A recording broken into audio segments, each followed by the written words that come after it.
যদিও খুব বেশি খুশির খবর না, আমরা যতটুকু এক্সপেকটেশন করছি ততটুকু হয়তো হতে দিবে না মার্কিন যুক্তরাষ্ট্র অথবা তাদের যারা মিত্ররা আছে। প্রশ্ন হচ্ছে যে এই মুহূর্তে ইটালি এবং ফ্রান্সের মধ্যে চরম উত্তেজনার আসল কারণটা কি?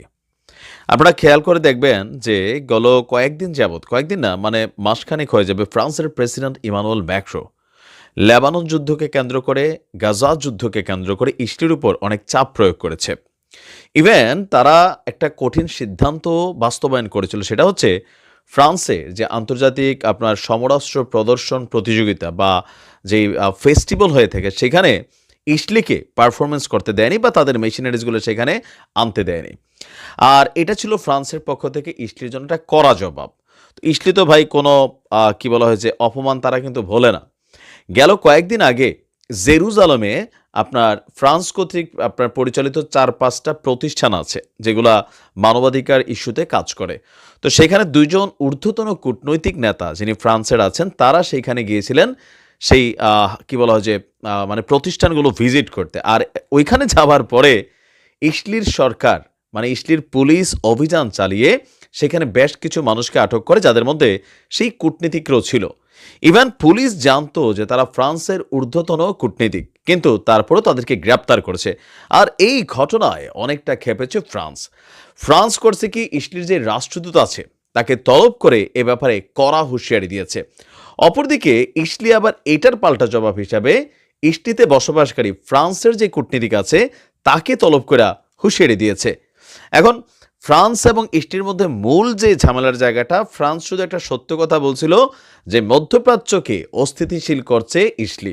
এই যে যুদ্ধগুলো হচ্ছে সেখানে গণহত্যা হচ্ছে এবং এটা নিয়ে পশ্চিমাদের উচিত ইসলিকে লাইসেন্স ক্যান্সেল করা, পাশাপাশি অস্ত্র সহযোগিতা থেকে শুরু করে ইউরোপীয় ইউনিয়ন যে সহযোগিতাগুলো দিচ্ছে সেগুলোকে বন্ধ করা। আর এতেই অনেকটা চটেছে আপনার এই ইসলির সরকার।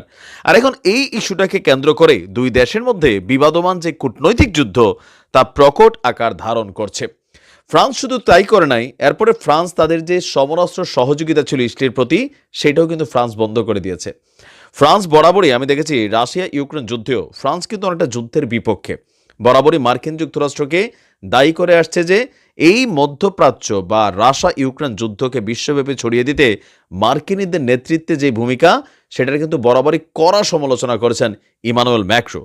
ইভেন তিনি একটা আওয়াজও তুলছিলেন যে ইউরোপীয় ইউনিয়ন আর কত আমেরিকার কাছে মানে তাদের নিরাপত্তার দায়ভার দিয়ে রাখবে। ইউরোপীয় ইউনিয়নের উচিত আমেরিকা বলয়ের বাহিরে গিয়ে নতুন কোনো কিছু করা, নিজেদেরকে নিজেরা শক্তিশালী করা। আর এটা নিয়ে ফ্রান্সের প্রেসিডেন্ট ইমানুয়েল ম্যাক্রনের সাথে বাইডেন প্রশাসনের কিন্তু কিছুটা দূরত্ব হয়েছিল।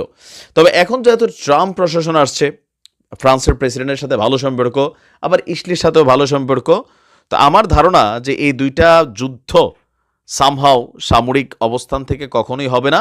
তারপরেও এই যে কূটনৈতিক যুদ্ধটা চলছে সেইটাও মন্দের ভালো, আমাদের জন্য অনেকটা পজিটিভ ফিডব্যাক তৈরি হচ্ছে যে দেখো ন্যাটোর সদস্যভুক্ত একটা রাষ্ট্র, ইউরোপীয় ইউনিয়নের শক্তিশালী একটা রাষ্ট্র, তারা কিভাবে প্রটেস্ট করছে ইসলির ইস্যুতে, তারা যেভাবে তাদের সমর্থন প্রকাশ করছে বীরদের প্রতি বা লেবাননের প্রতি বা শান্তির প্রতি, বাকি রাষ্ট্রগুলোর প্রতি একটা ম্যাসিভ মেসেজ যাচ্ছে।